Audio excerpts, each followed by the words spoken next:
So I've actually used to get some materials together. So as you can see here, I've got my drawing, my little sketch of the bag that I'm intending to make. I've got a stapler and some staples. I've also got some sticky labels, but as mentioned, sellotape is fine, Pritt stick is fine, just something that's going to enable you to stick the paper together. I've got a few sheets of just plain paper here. Newspaper's fine, line paper's fine, just paper. We're just making a toile, okay? I've also got a pencil and a rubber and then some scissors, okay? So the first thing you're going to need is your drawing, okay? And you're going to need to think about which parts if you're going to need to construct the bag, okay? So I'm going to need a front, which would be a rectangle. I'm going to need a back because my bag is symmetrical, front and back, so that'd be a back piece. And then I'm going to need side and then the other side. So I'm going to need side times 2. I'm also going to need strap times 2. So just look at your drawing and try and figure out what you're going to need. So 2 straps, okay? Once you've got that, you can then just pop that to one side so you can still see it. Move my other bits out of the way, and then bring in your paper, okay? So what you are going to need to do is then draw the shape, okay? Now my bag is rectangle, so I am going to use a whole sheet for the back, and I've labelled it, and for the front, okay? So for the back and front, that would be my 2, move those out of the way, my 2 pieces, so the front and back of my bag. If you've got a slightly more complicated bag, you might think about rounding off the bottom. This doesn't have to be a life-sized model, okay? You can make a mini version, so you can make it half the size. You can round off the bottom of a piece of paper if you're going to have a curved bottom, or the same at the top. I'll discuss later, but if you've got sort of pleats at the top, you can mark on where the pleats are going to be, and we can pleat the paper to taper the top of the bag, so if it's going to be narrow at the top and bigger at the bottom, okay? So just try and visualize what that flat piece might look like before you've done anything to it, okay? And label it front and back. On my design, I've also got obviously the sides, so again I'm going to use them full length. I've labelled it side 1 and side 2, and then for that one I'm going to need to cut it out. So if you've rounded off the corners, or the top of the bag is a different shape to the top, obviously you're not just going to be able to use rectangles like me. You'll need to cut the shapes out, okay? Don't make it too small that you won't be able to easily sort of either staple it or stick it together, okay? And then the final thing for me is I've got a pocket, okay? And then I'm going to cut that out as well.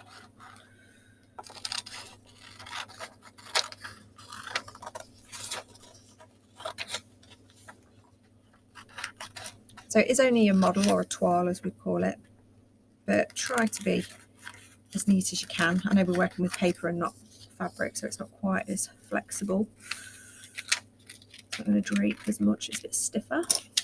So there I have all of the bits that I'm going to need. I've got my 2 sides, I've got the front and the back, and I've got my pocket. So my sort of 3D-ish drawing is suddenly deconstructed into all of its parts. The only thing I haven't done is the straps, but I'll come to that afterwards, okay? So now you're going to have to think about, how would this be constructed? If I was going to construct this, what would I need to do? Okay, I've just actually realised I have missed one vital part of my bag, because I've got front, back and 2 sides, but I haven't got a bottom. So the bottom is going to be the same width as the side, so I will just use the bottom of a piece of paper there.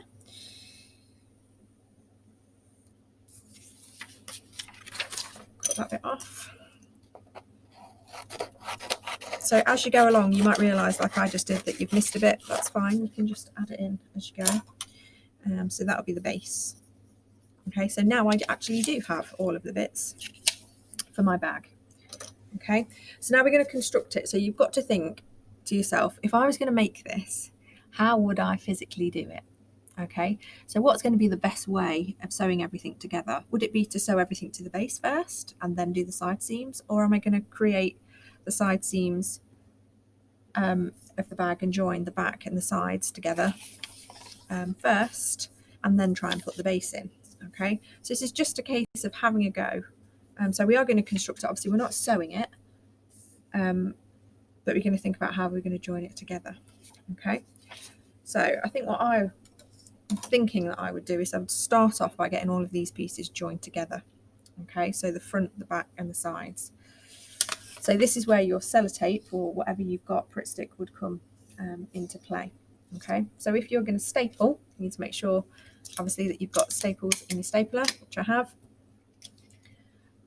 You are then going to, I mean, we haven't marked a seam allowance. You could do that if you wanted to and mark a line along there for you to tape or staple. But if you're going to staple it and pretend like the stapler is the machine needle, then you are just going to put staples in along there, trying to make it as straight as possible.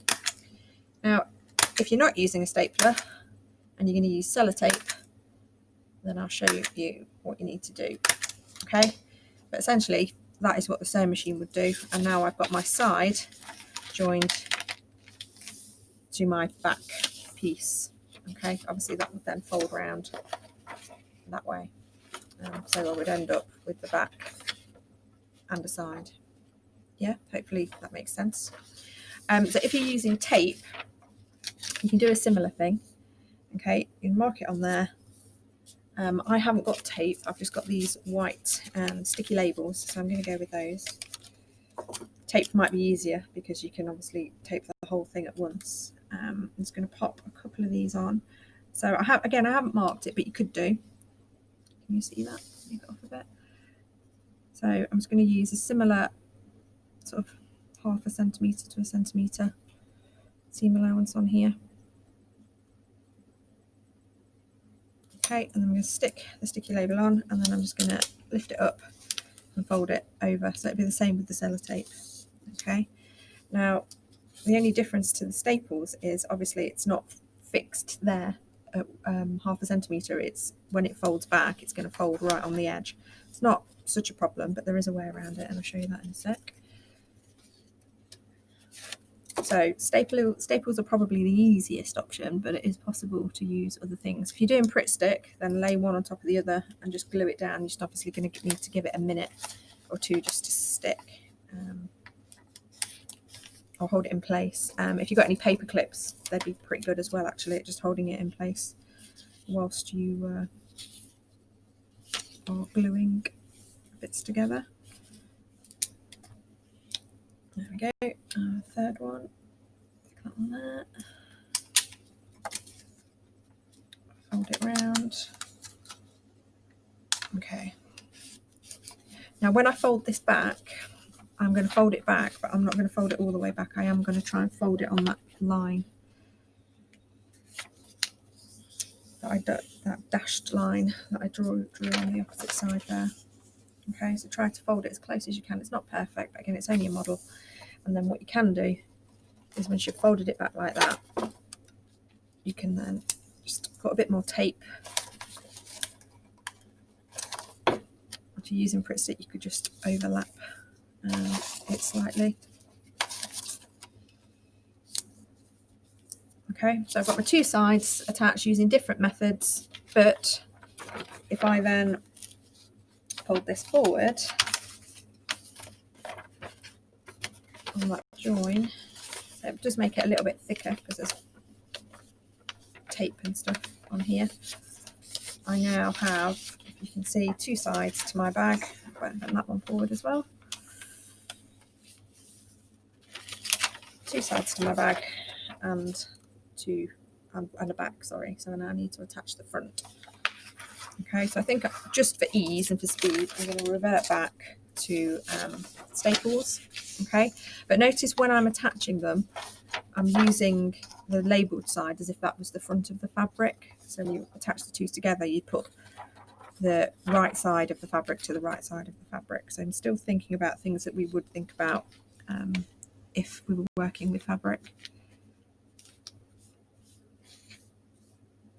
Again, you can be a bit more precious than I am. I'm just sort of guessing the measurements for speed. And then same as before, just a few staples along here. Okay. Now, those of you that are using newspaper, when it comes to adding your base and things, you might find it a little bit easier because obviously this white paper is quite thick in comparison. Newspaper is a lot thinner, so it's easier to maneuver a little bit. Okay. Now, if I wanted to put pleats in the top, this is where I could do it. Or if I wanted to create darts in the top, just move it over. I might mark it on where I want my dart. And I could try and do it like that. Where is it? Fold it in that place. Fold it back. So if I wanted to change the shape of the top of the bag, I could do, and you can see obviously it becomes more difficult because the paper doesn't want to fold that way. And then I could either tape it or staple that in position. Okay, so it would make the bag slightly more tapered at the top, so smaller at the top and bigger at the bottom. The other thing that you could do, of course, is just pleats. So instead of worrying about darts, you could just pleat the paper. Choose which pleat. I mean, we did pleats when you were in school.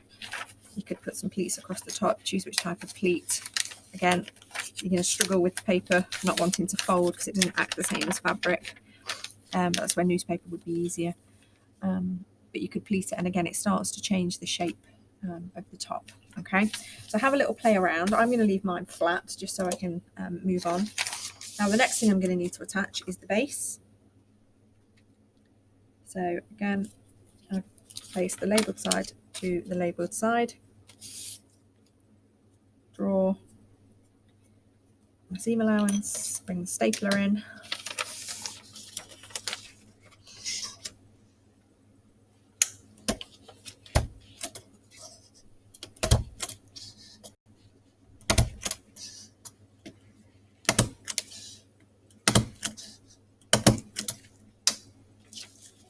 Okay, this is now where it becomes a little bit more tricky.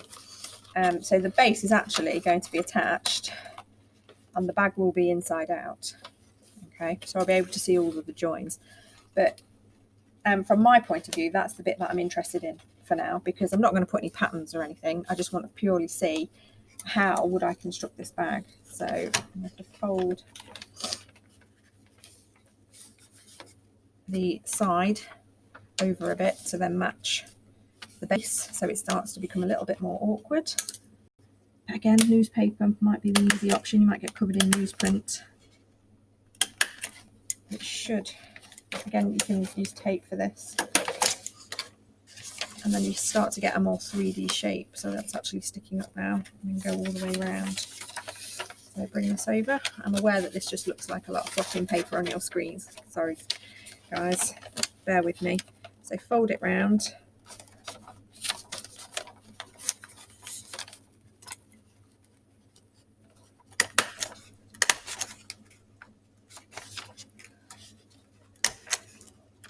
Staple it in place, and then the same across here. Okay, now I'm going to leave a little bit open at this side because obviously I need to join that final piece there. Okay, hopefully you guys are following this and can see what I'm doing.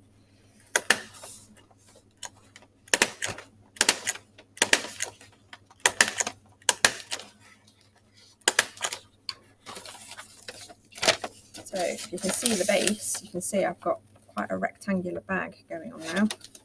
And the final bit I need to join is the final side.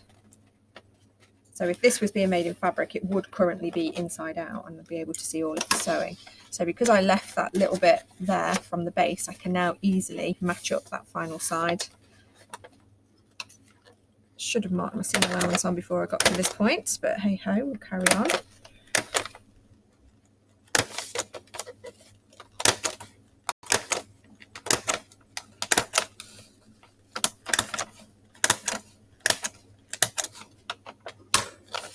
Okay, so there is my bag.